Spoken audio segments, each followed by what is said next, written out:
Hello, everyone. We are joined by Team Liquid's coach LohaN today, coming in after their win against NAVI, which puts them in playoffs. So, firstly, congratulations, LohaN. I know that Team Liquid, as for the last few tournaments in the last few years, you've been very consistent at making playoffs when it comes to regional events and also for qualifying for internationals. So, firstly, I wanted to ask you, how do you guys do it?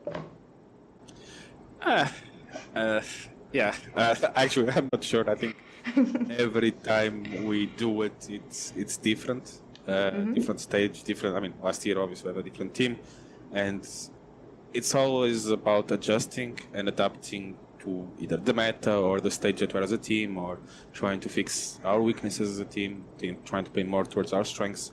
I think, we're just quite consistent in finding solutions, and I think we have open-minded players that are open for the adjustments that are needed for us to make it to the internationals. Unfortunately, every time we get internationals, this approach is not really working, so maybe this year we'll try something different. Let's see.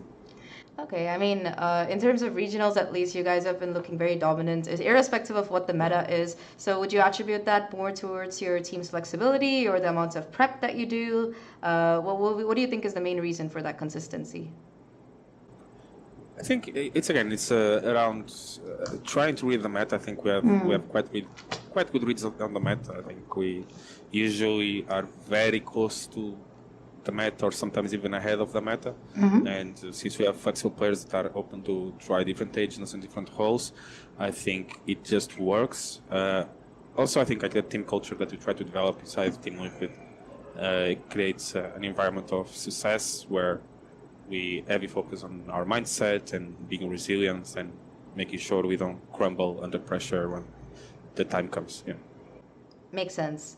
So you brought up the meta here, and it's definitely been a big meta shift since Santiago with the Yoru being thrown into the trash can and everything else. So what do you think is the biggest struggle for most teams? Because you see a lot of teams struggling to adapt, whether it's like NRG or somebody else, or even in EMEA like Vitality, for example, they haven't been having a very good time. So what do you think is the biggest problem with this meta that teams are struggling with?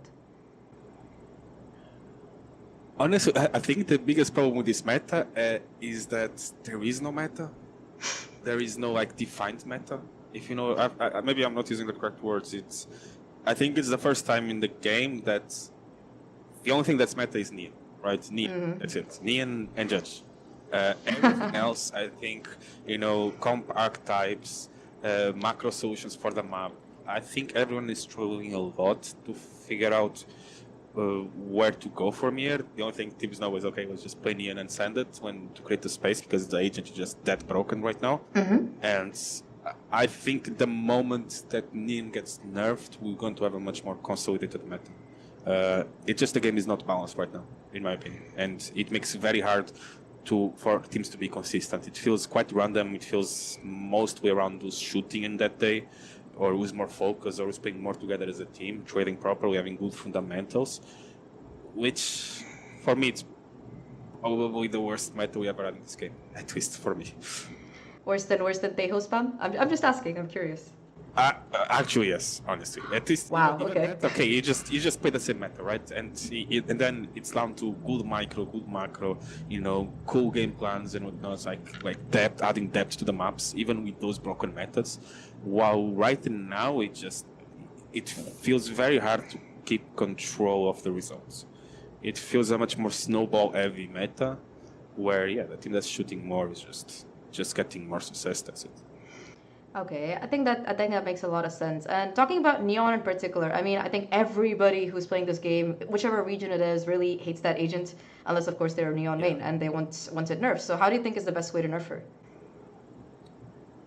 Trust me, even Neon players are sick of playing Neon. At least a Neon player is sick of playing Neon. Like, it just, I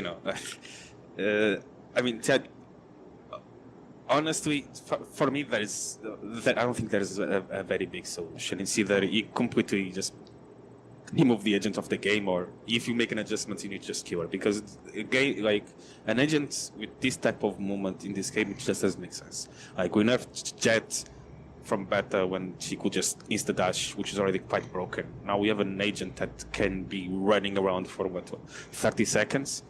which I even think that nerf that they did, I think in the last patch they needed to Neon, where they adjusted the amount of time that you get the Speed, yeah. it recharges the speed, right? I think that wasn't a nerf. I think that was a buff, because now we can, when the moment comes, you can be running for longer. Yes, the reset time takes longer now, but when you're running, you can do it for longer. So you can just default something, and then you're going to execute and just have a Neon running for around 30 seconds. It's like, okay, what can you do against that, right? I don't know, the agent just feels quite broken. For me, honestly, just move the agent. That's it. I think one more issue with the meta has been just how bad Sentinels have been. I think the only one that you really see being played is Vice and maybe a little bit of Cypher. But apart from that, every other Sentinel is pretty much like just non-existent because they've been nerfed so much. Do you think that perhaps buffing those Sentinels, like perhaps, you know, OG Cypher could have been able to deal with the Neon problem or something like that? Do you think that could be like a viable solution, like Sentinel buffs? Yeah, I think so. I don't think, honestly, the Sentinels, yes, the Sentinels nerf has been an issue, but I think we're heavily underestimating the controllers nerf as well. The nerf on the cooldown of the controllers made the game even harder to control, made the game blocking information became harder, blocking choke points became harder. Overall, just the Almat is revolving around like facilitating the duelist job, which I don't really agree. I do believe that buffing the Sentinels helps, but I would believe that controller adjustment, I'm not really a fan of it. I'm okay with Initiator one, but the controller one, I'm not really happy with. I think that makes a lot of sense. Okay, that's enough about the meta. Thank you for all the valuable information. But yeah, it's really nice to talk to a coach about it because you guys see like the overall picture, right? So it's good to get like an understanding from a professional. But yeah, I want to talk more about Team Liquid. I mean, you've looked really good during this particular stage. Honestly, I think you, Fnatic, and of course Foot are probably like the teams that have looked really comfortable in this particular meta because I think like you mentioned, you've been looking a little bit like as a team, Liquid historically has been very flexible because of the players that you have. But one thing that you mentioned is, yes, domestically, playoffs, consistency, international qualification, very there. It's always there. But what do you think is the biggest problem when it comes to internationals? Honestly, it's been a lot around. We are securing, I mean, in this, to be honest, we've been securing a lot of our qualifications to internationals by having like gimmick stuff, like either comps that no one ever played, either weird game plans that took us there, changing comps. For example, we qualified for Masters Santiago by just playing two comps we never practiced because we felt like it would be quite good against Fnatic, for example, right? Short term, it works. Long term, you start seeing the gaps because since we are not really working on the macro for certain maps, working on our map pool, working on our fundamental levels, and we're trying to kind of cheat our way, you know, into an international because we're using like a lot of gimmicky stuff. When you get to the time that we get into international, we really don't have this time of like preparing this new stuff because even though we have quite a gap between like the regional and international, we come to these maps that we use gimmick stuff to win games. With not very prepared in terms of macro understanding of the map. You know, we just play to our strengths, but then you can clearly start seeing the gaps in internationals when, you know, the team start reading us and making the adjustments, and then we don't have the solutions because we don't really develop our macro specific or adapt to the maps in advance. I think this year trying to change a bit that approach. Hopefully it still helps us to qualify for internationals, and if it does, I'm quite sure that once we get there, we'll be more prepared than we ever been. I think that makes a lot of sense. Talking about you know, these little gimmicks that you mentioned. I mean, do you also think that it works better on a regional level than an international level because you know the teams that you're playing against much better since you play against them all year? 100%. I think it just easy, like even in terms of either anti-stratting ourselves, anti-stratting the opponents, we have a lot of time for preparation. It's teams that we already know to a certain degree how they play, you know. Obviously there's some teams that are easier to prepare than all others, right?